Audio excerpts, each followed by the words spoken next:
Good morning बच्चों। आज मैं क्लास 7 और 8 के लिए साइंस बुक से धातु और अधातु नामक चैप्टर पढ़ने के लिए लाया हूँ। तो इसमें हम लोग मुख्य रूप से चर्चा करेंगे कि धातु किसे कहते हैं, अधातु किसे कहते हैं, और जो है इसके क्या गुण हैं, धातुओं का क्या गुण है और इसके उपयोग क्या है, इसके बारे में हम लोग चर्चा करने वाले हैं इस वीडियो में। तो अंत तक देखते रहिए। चलिए देखा जाए, कह रहा है कि हम जानते हैं कि प्रत्येक तत्व गुणों का एक निश्चित समूह प्रदर्शित करता है। अर्थात जितने भी तत्व हैं वह जो है कोई ना कोई एक निश्चित, जो भी समूह में वो तत्व है वह किसी निश्चित गुण को प्रदर्शित करता है। फिर भी इन तत्वों के गुणों में भिन्नताओं के साथ साथ समानताएं भी पाई जाती हैं। यानी जो है हमारे पीरियोडिक टेबल में जितने भी एलिमेंट जो रखे हुए हैं निश्चित क्रम से, तो उसमें जो है कुछ समानताएं हैं तो कुछ में विसमानताएं भी पाई जाती हैं। तत्वों को उनके गुणों में समानताओं और भिन्नताओं पर निर्भर करने वाले अनेक तरीके से वर्गीकृत कर सकते हैं। तो सर्वाधिक उपयोगी वर्गीकरणों में से एक जो है तत्वों को वर्गीकृत करने का तरीका है धातु, जिसे अंग्रेजी में बोलते हैं मेटल, और अधातु अर्थात नॉन मेटल के रूप में वर्गीकृत करना। ये जो आसान भी है। यहाँ पर देखिए कहा जा रहा है कि अब तक ज्ञात सभी 114 तत्वों में 24 तत्व अधातु तथा शेष तत्व धातु के रूप में वर्गीकृत किए जाते हैं। ठीक है, तो हालांकि ये जो है 114 लिखा हुआ है, लेकिन वर्तमान में हम कह सकते हैं कि कुल ज्ञात तत्वों की संख्या 118 है। अभी तक ज्ञात कुल तत्वों की संख्या 118 है, जिसमें आपको 91 ठीक है, 91 क्या है, धातु है, और शेष अन्य अधातु हैं। यानी 28 करीब अधातुओं की संख्या है। देखा जाए कि धातुओं का एक समूह गुणों का एक समूह को दर्शाता है। दूसरी ओर अधातुएं धातुओं के विपरीत गुण प्रदर्शित करते हैं। धातु का जो गुण है ठीक उसके उलट अधातु के गुण है। तो इस अध्याय में हम धातु और अधातुओं की सामान्य विशेषताओं और उनके विभिन्न प्रकार के उपयोगों का अध्ययन करेंगे। ठीक है, चलते हैं आगे। अगला एक धातुओं एवं अधातुओं के गुणों का अध्ययन। ठीक है, तो वैसे तत्व जो सामान्य गुणों जैसे कठोरता, धात्विक चमक, धात्विक ध्वनि, क्लिंक, आघात वर्धनीयता, मिलेबिलिटी, तन्यता, डक्टिलिटी इत्यादि से युक्त होते हैं, धातु कहलाते हैं। धातु किसे कहते हैं? तो वैसे तत्व जिनमें सामान्य गुण जैसे कठोरता, चमक, ध्वनि, आघात वर्धनीयता अर्थात पीटने पर वो जो फैलते हैं, तन्यता खींचने पर पतले तार जैसे लंबे होते हैं, तो इस तरीका से जो गुण होते हैं उसे धातु कहते हैं। अधातुओं में ये गुण नहीं पाए जाते हैं। ठीक है, अधातुओं में ये गुण नहीं पाए जाते हैं। अर्थात धातु में न कठोरता होती है, न चमक होती है, न ध्वनि होती है, न आघात वर्धनीय होते हैं, अर्थात उसे पीटने पर चूर चूर हो जाता है। इस तरह से कह सकते हैं कि हम धातुओं एवं अधातुओं के भौतिक एवं रासायनिक गुणों के आधार पर उनके बीच विभेद कर सकते हैं। नेक्स्ट हम लोग देखते हैं कि हम जानते हैं कि कठोरता एवं धात्विक चमक भौतिक गुण है। इन गुणों के आधार पर आगे हम बनाने के लिए देंगे, लेकिन फिलहाल हम अभी आगे देखते हैं धातुओं के गुण। धातुओं के गुण, तो धातुओं के गुण में देखा जाए क्या कर रहा है कि धातुओं के गुण में धातुओं में सामान्यतः निम्नांकित गुण पाए जाते हैं। धातुओं में सामान्यतः निम्नांकित गुण पाए जाते हैं। फर्स्ट है भौतिक अवस्था। भौतिक अवस्था की बात करें तो धातुएं साधारण ताप पर सामान्यतः ठोस होती हैं। धातुएं साधारण ताप पर क्या होती हैं? ठोस होती हैं। किंतु जो पारा है यानी मरकरी, धातु होते हुए भी ताप पर, साधारण ताप पर द्रव अवस्था में रहता है। यानी पारा एक अपवाद है, अन्यथा सभी धातुएं जो है सामान्य ताप पर ठोस अवस्था में रहती है, लेकिन पारा ही एकमात्र ऐसा अपवाद है जो कि धातु होते हुए भी द्रव अवस्था में रहता है। दूसरा बात करते हैं कठोरता। ठीक है, कठोरता सभी धातुएं सामान्यतः कठोर होती हैं। सभी धातुएं सामान्यतः कठोर होती हैं, परंतु उनकी कठोरता एक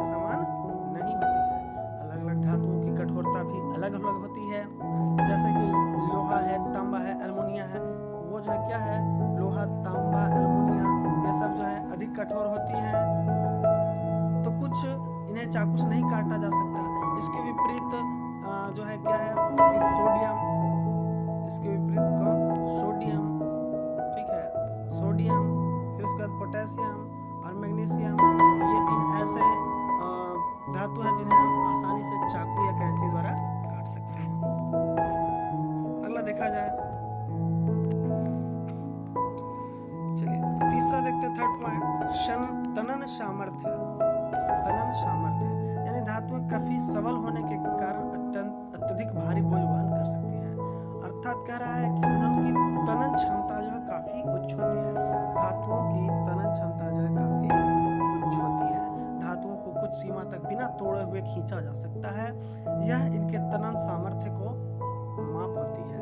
जो धातु जितना ज्यादा खींचा जाएगा उसकी तनन क्षमता उतनी ही अधिक होती है।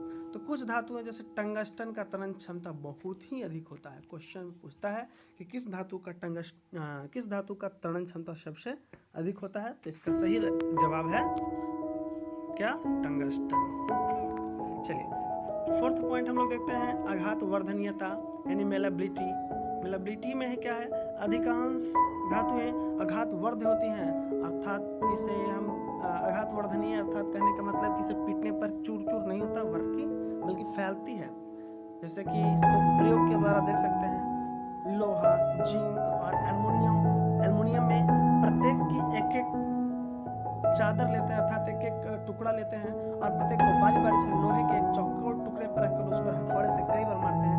फिर हम देखते हैं कि वो टूटता नहीं है बल्कि वो कुछ और बड़ी पतली सी फैल जाती है। ठीक है, तो इस तरीका से हमारा फोर्थ पॉइंट आघात वर्धनीयता क्लियर हुआ। चलते हैं अपने नेक्स्ट पॉइंट 5, तन्यता की ओर। ठीक है, तन्यता जिसे बोलते हैं इंग्लिश में डक्टिलिटी। कह रहा है कि धातुएं जैसे सोना, चांदी, तांबा, लोहा, एल्युमिनियम आदि से बहुत पतले तार खींचे जा सकते हैं। ठीक है, आदि से बहुत पतले तार खींचे जा सकते हैं, अर्थात धातुएं तन्य होती हैं, डक्टाइल होती हैं। धातुओं का यह गुण क्या कहलाता है, तन्यता कहलाता है।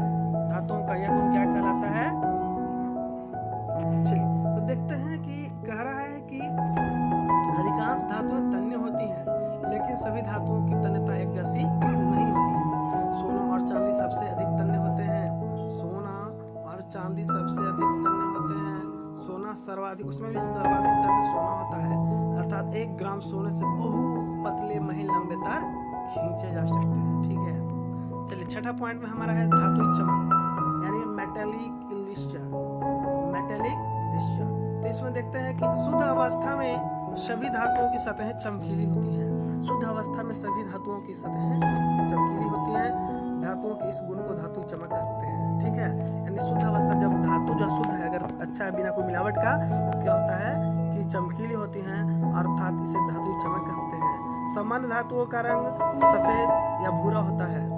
सोना तथा तांबा इसके अपवाद हैं, अर्थात सोने का रंग पीला और तांबे का रंग जो है क्या होता है, सोने का रंग पीला तथा तांबे का रंग लाल होता है। नहीं तो अधिकांश धातुओं का रंग सफेद होता है अथवा भूरा होता है। ठीक है, 7वां पॉइंट देखते हैं, धात्विक ध्वनि। धातुएं सामान्यतः धात्विक ध्वनि उत्पन्न करती हैं, अर्थात इस गिरने पर टन से या झन से सुरीली आवाज करती है, जिसे धात्विक ध्वनि कहते हैं। घंटी बजने या सिक्कों के फर्श पर से गिरने पर उत्पन्न जो झंझनाहट होती है या खनक होती है, उसे ही हम लोग क्या कहते हैं, धात्विक ध्वनि कहते हैं। ठीक है, तो धातु में हम लोग जानते हैं कि क्या होती है, ध्वनि होती है, जिसे धात्विक ध्वनि कहते हैं। धातु गिरने पर टन या झन की सुरीली आवाज करती है। देखिए ये घंटी का चित्र दिया हुआ है, अर्थात इसे बजाने पर है ना टन टन जो बजती है, तो काफ़ी पूजा करते वक्त जब हम लोग बजाते हैं घंटी तो काफ़ी इसकी आवाज़ मधुर लगती है। अगला है विद्युत चालन। विद्युत चालन यानी धातुएं सामान्यतः विद्युत का सुचालक यानी गुड कंडक्टर है, और धातुओं के विद्युत चालन के गुण को दर्शाने के लिए, जैसे कि मान लीजिए कि धातुएं क्या है कि इसको कई प्रयोग के माध्यम से भी देखा जा सकता है। फिलहाल आप जान लीजिए कि धातु जो विद्युत के क्या होते हैं, सुचालक होते हैं, अर्थात उसमें करंट प्रवाहित होता है। ठीक है, 9वां पॉइंट है उष्मा चालन। धातुएं उष्मा का सुचालक होती है ना, अर्थात धातुएं क्या होती है, उष्मा के सुचालक होती है। जैसे कि मान लो कि धातु है। अगर मान लिया कि आप जो खाना बना रहे हैं घर में और आपके कुकर में अगर नहीं लगा हुआ है, ठीक है, पकड़ने वाला जो प्लास्टिक का जो है ना लगा हुआ होता है, अगर वो नहीं लगा हुआ है तो क्या होगा कि हमारा हाथ जल जाएगा। तो इस तरीका से हम देखते हैं कि उस जो कुकर है, ठीक है ना, जो कुकर है उसके ऊपर कुकर के हैंडल में जो प्लास्टिक हैंडल लगा होता है, जिसकी वजह से हमारे हाथ जो है जलता नहीं है। इसी तरीका से और भी कई देखते हैं अपने घर में, रसोई घर में, कि जो है प्लास्टिक की कई सारी चीज़ें जो है स्टील के ऊपर लगा दी जाती है। चाय पकड़ने वाले जो सस्पेन होते हैं उसमें हम लोग देख सकते हैं। तो इस तरीका से होता क्या है कि हम लोग जो है आसानी से उसमें प्लास्टिक है या फिर रबर है, तो इस सब में क्या है विद्युत का या उष्मा का जो है चालन नहीं हो पाता, जिस तरीका इससे हम लोग जो है सुरक्षित बच जाते हैं। अगला पॉइंट देखते हैं, धातुओं के गुण की बात करते हैं। तो फर्स्ट है धातुओं के रासायनिक गुण। तो कुछ धातुएं अधिक अभिक्रियाशील होती हैं और कुछ धातुएं कम। धातुएं इलेक्ट्रॉन त्याग कर धनायन यानी केटायन बनाती हैं, अतः धातुएं विद्युत धनात्मक होती है ना। अधिकांश विद्युत धनात्मक धातुएं अधिक अभिक्रियाशील होती हैं, ठीक है, अधिक क्रियाशील होती हैं, जबकि कम विद्युत धनात्मक धातुएं कम क्रियाशील होती हैं। धातुओं के अगर बात करें कि धातुओं के सामान्य रासायनिक गुणों का वर्णन, तो यहाँ पर देखिए वायु या ऑक्सीजन के साथ अभिक्रिया, अर्थात सभी धातुएं वायु या ऑक्सीजन के साथ एक तरह से अभिक्रिया नहीं करती हैं। कुछ धातुएं वायु या ऑक्सीजन के साथ साधारण ताप पर अभिक्रिया करके ऑक्साइड बनाती हैं, लेकिन अधिकांश धातुएं वायु या ऑक्सीजन के साथ अभिक्रिया करके ऑक्साइड बनाती है। अर्थात धातुएं वायु या ऑक्सीजन के साथ अभिक्रिया कर लेगी। जैसे कि हम जो है मैग्नीशियम के फीते को जलाते हैं अगर ऑक्सीजन की उपस्थिति में, तो मैग्नीशियम ऑक्साइड बना देता है, ठीक है। इसी प्रकार से अगर हम खुला छोड़ दें, ठीक है, धातु लोहा को छत पे, तो क्या होगा उस पर अगर वर्षा हो गई, बारिश का अंश हो गया या ऑक्सीजन उसमें तो सप्लाई होते रहता है कंटिन्यू, तो वहाँ पर जंग लगने की संभावना होती है, ठीक है, अर्थात रिएक्शन कर लिया, ठीक है ना, किसके साथ, धातु के साथ, कौन, तो वायु और हवा जिसको बोलते हैं वायु या हवा, या फिर हो गया जल, ठीक है। चलिए अगला देखते हैं पॉइंट कि जल से अभिक्रिया। दूसरा है जल से अभिक्रिया। तो देखिए विभिन्न धातुएं भिन्न भिन्न दिशाओं में जल से अभिक्रिया करते हैं। कुछ धातुएं साधारण ताप पर यानी ठंडे जल में अभिक्रिया कर लेता है, तो कुछ जो है लाल तप्त अवस्था में जल को अपघटित करता है, सोखता है। सोडियम, पोटेशियम, कैल्शियम आदि धातुएं ठंडे जल के साथ भी अभिक्रिया करके हाइड्रोक्साइड बना सकते हैं और हाइड्रोजन गैस मुक्त कर सकते हैं। इसके लिए आपको पानी गर्म करने की जरूरत नहीं है, चाहे धातु को गर्म करने की जरूरत नहीं है, ठीक है। इसका एग्जाम्पल भी आप देख सकते हैं।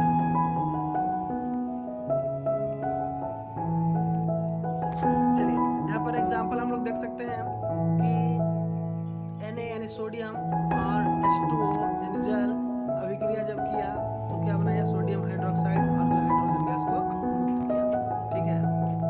तो अगला चलते हैं, अम्लों के साथ अभिक्रिया। अम्लों के साथ अभिक्रिया करने पर विभिन्न धातुएं अम्लों के साथ अभिक्रिया करके भिन्न भिन्न प्रकार की अभिक्रियाएं करती हैं और अधिकांश अभिक्रियाशील धातुएं जैसे मैग्नीशियम हो गया, आपका जिंक हो गया, आपका लोहा हो गया, एल्युमिनियम हो गया इत्यादि अम्लों के साथ अभिक्रिया करके लवण बनाते हैं, यानी धातु प्लस अम्ल मिल करके क्या बनाते हैं, लवण प्लस हाइड्रोजन, ठीक है। अगला देखते हैं क्षारकों के साथ अभिक्रिया, यानी धातुएं क्षारकों के साथ भी अभिक्रिया करती हैं, जैसे कि जस्ता एवं एल्युमिनियम कॉस्टिक क्षारों से अभिक्रिया कर हाइड्रोजन मुक्त करते हैं। इससे हम लोग देख सकते हैं एग्जाम्पल के माध्यम से कि जिंक है प्लस NaOH यानी सोडियम हाइड्रोक्साइड है, तो मिल करके क्या किया, यहाँ पर देखिए सोडियम जिंकेट प्लस हाइड्रोजन का यहाँ पर निर्माण कर रहा है, ठीक है। उसी प्रकार से यहाँ पर देखा जाए एल्युमिनियम और सोडियम हाइड्रोक्साइड प्लस जल मिल करके क्या बनाया, सोडियम इसको मुक्त किया। अगला देखा जाए धातुओं का उपयोग, तो हमारे दैनिक जीवन में और उद्योगों में धातुओं का बड़े पैमाने पर उपयोग होता है। ठीक है, इनका उपयोग जो है नीचे बताया जा रहा है आपको। फर्स्ट है धातुई चमक के कारण, धातुई चमक के कारण कुछ धातुओं का उपयोग आभूषणों को बनाने तथा सजावट करने में होता है। ठीक है, उदाहरण के लिए सोना तथा चांदी का उपयोग आभूषणों के निर्माण में होता है। प्राचीन काल में चमकीली धातुओं जैसे चांदी का उपयोग दर्पण बनाने के लिए किया जाता था। चांदी प्रकाश का एक उत्तम परावर्तक है, यह लगभग 90% तक प्रकाश का परावर्तन कर देता है। सभी आधुनिक दर्पणों के पीछे धातु को एक पतली परत जो है चांदी की चढ़ी होती है। ठीक है,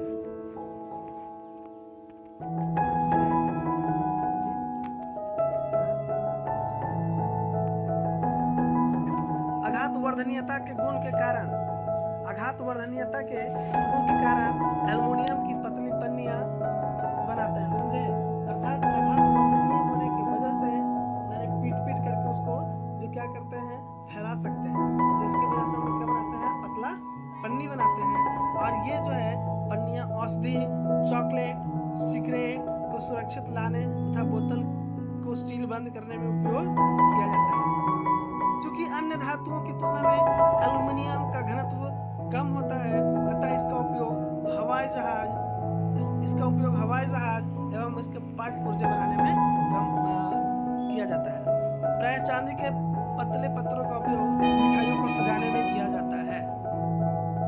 देखिए, तन्यता के गुण के कारण धातुओं के तार खींचे जा सकते हैं। ठीक है ना, अर्थात धातुओं के क्या किया जा सकता है, तार खींचा जा सकता है। धातुओं के तार का विभिन्न क्षेत्रों में उपयोग होता है ना, इसका उपयोग विभिन्न क्षेत्रों में होता है। जैसे लोहा के तार है तो उसका उपयोग भवन बनाने में, पुल बनाने में, ठीक है, चाहे लोहा के तार की जाली बनाने में, चाहे घरों की बिजली जो हम लोग यहाँ चलता है तो कौचे तांबे का और एल्युमिनियम का उपयोग होता है। हालांकि सबसे अच्छा जो चालक है कौची चांदी है ना, लेकिन इसका जो है चांदी काफी कॉस्टली पड़ता है। ठीक है, कोई रहने भी नहीं देगा, चांदी का तार है तो इसलिए। तो इस तरीका से बिजली के बल्ब में भी तार का उपयोग होता है, जो टंगस्टन या फिर हीटर होता है उसमें नाइक्रोम। तो इस तरीका से कई जगहों पर हम धातुओं के तन्यता के वजह से इसका उपयोग करते हैं। नेक्स्ट पॉइंट देखा जाए तो कह रहा है कि विद्युत चालन के गुण के कारण कुछ धातुओं का उपयोग विद्युत संयोजन एवं विद्युत यंत्र में किया जाता है। जैसे सोना, चांदी, तांबा, एल्युमिनियम इत्यादि को सर्वाधिक सुगमतापूर्वक प्रवाहित किया जा सकता है, इससे आसानी से करंट फ्लो होता है। तो तांबे का सर्वाधिक महत्वपूर्ण उपयोग छोटे छोटे यंत्रों, गैजेट्स में होता है। तांबे एवं एल्युमिनियम के तारों का उपयोग गांव एवं शहरों के विद्युतीकरण में होता है ना। तांबे के तारों का उपयोग विभिन्न जो विद्युत यंत्र हैं उनमें होता है। सस्ता होने के कारण एल्युमिनियम का उपयोग सामान्यतः वैद्युत केबल में यानी तारों में होता है, समझे। तो सोना और चांदी का उपयोग कंप्यूटर एवं सौर सेलों में सूक्ष्म विद्युतीय संपर्क स्थापित करने के लिए किया जाता है। अगला नेक्स्ट पॉइंट, फिफ्थ पॉइंट देखते हैं कि धात्विक ध्वनि उत्पन्न करने के गुण के कारण धातु घंटी बनाने के काम में आते हैं। धातु तार संगीत उपकरणों को बनाने में काम आती है। अगला पॉइंट देखते हैं उष्मा चालन के गुण के कारण लोहे, तांबे और एल्युमिनियम का उपयोग भोजन पकाने तथा पानी उबालने वाले बर्तनों के निर्माण में किया जाता है। इस प्रयोजन के लिए लोहा, तांबा, एल्युमिनियम जैसे धातुओं का उपयोग भी किया जाता है। बढ़ते हैं अगले नेक्स्ट पॉइंट की तरफ। कह रहा है कि कुछ धातु के बर्तन भोज्य पदार्थ रखने के लिए उपयुक्त नहीं होते, अर्थात हर बर्तन में हर तरीका से भोज्य पदार्थ को नहीं रखा जा सकता है। कुछ भोज्य पदार्थ विशेष रूप से जिसमें साइट्रस सीड होते हैं, साइट्रस फल होते हैं, जैसे कि नींबू के फल, ठीक है, या फिर जैसे संतरा हो गया, चटनी, दही, अचार इत्यादि एसिडिक होते हैं, अम्लीय होते हैं। इस वजह से इनके कारण ये एल्युमिनियम और लोहा के बने घरेलू बर्तनों से अभिक्रिया करके विषैले से लवण बना सकते हैं। इसलिए एल्युमिनियम और लोहे के बर्तनों में अचार, चटनी, खट्टे फल इत्यादि नहीं रखे जाते हैं, अतः इन्हें स्टेनलेस स्टील के बर्तन में रखा जाना ज्यादा उचित है। कि सबल धातुएं जैसे कि लोहा इत्यादि भवन, पुल, रेलवे लाइनों, रेलगाड़ियों, वाहनों और यंत्रों के निर्माण में उपयोगी हैं। यह पिन और पंजा जैसी छोटी वस्तुओं का निर्माण में प्रयुक्त होता है। जैसे इसका जो है लोहे का काटी, लोहे का अल्पिन है ना, भवन में, तो फिर रेलगाड़ी में, रेलवे लाइन में जो लोहा लगता है, ठीक है। तो ये सब जो है क्या होता है कि धातुएं होती हैं और इसका उपयोग काफी अच्छे ढंग से किया जाता है। अगला है कि पारा। पारा भी हम लोग जानते हैं कि धातु है, हालांकि यह पारा पिघला हुआ अवस्था में रहता है, द्रव अवस्था में रहता है। बाकी सब धातु जो ठोस अवस्था में रहता है, लेकिन पारा जो है क्या होता है, द्रव अवस्था में रहता है। और पारा का उपयोग जो है तापमापी अर्थात थर्मामीटर में किया जाता है, ठीक है। पारा का उपयोग थर्मामीटर में किया जाता है। एक लास्ट पॉइंट क्या कह रहा है कि सोडियम, ठीक है। उसके बाद है टाइटेनियम। सोडियम जो धातु है, टाइटेनियम भी धातु है, जर्कोनियम भी धातु है। तो ये जो है इत्यादि धातुओं का उपयोग परमाणु ऊर्जा तथा अंतरिक्ष विज्ञान में किया जाता है। विशिष्ट गुणों, मजबूत, इसमें विशिष्ट गुण होता है। ये सब जो हम नाम लिए अभी, सोडियम, टाइटेनियम, जर्कोनियम इत्यादि में, तो ये जो है काफी मजबूत होते हैं। संक्षारण रोधी अर्थात इसमें जंग बहुत कम लगते हैं। और उच्च द्रवणांक, ठीक है, इसका द्रवणांक भी काफी उच्च होता है, जल्दी नहीं गलते हैं, के कारण टाइटेनियम धातु और इनके मिश्र धातु का उपयोग करके वायुयान का ढांचा जो है बनाया जाता है, ठीक है। और इंजन बनाने में, सैनिक उपकरणों के निर्माण में, सैनिक लोग जो है इसी प्रकार के धातुओं का उपयोग जो है करके अपने अस्त्र शस्त्र वगैरह करते हैं, के निर्माण में करते हैं। सामुद्रिक यंत्र बनाने में, रासायनिक उद्योग इत्यादि में व्यापक रूप से किया जाता है, ठीक है। तो आज भर इतना ही। हम लोग नेक्स्ट क्लास में पढ़ेंगे कि अधातु क्या है, अधातु के गुण क्या है और अधातु के उपयोग क्या है। पार्ट 1 में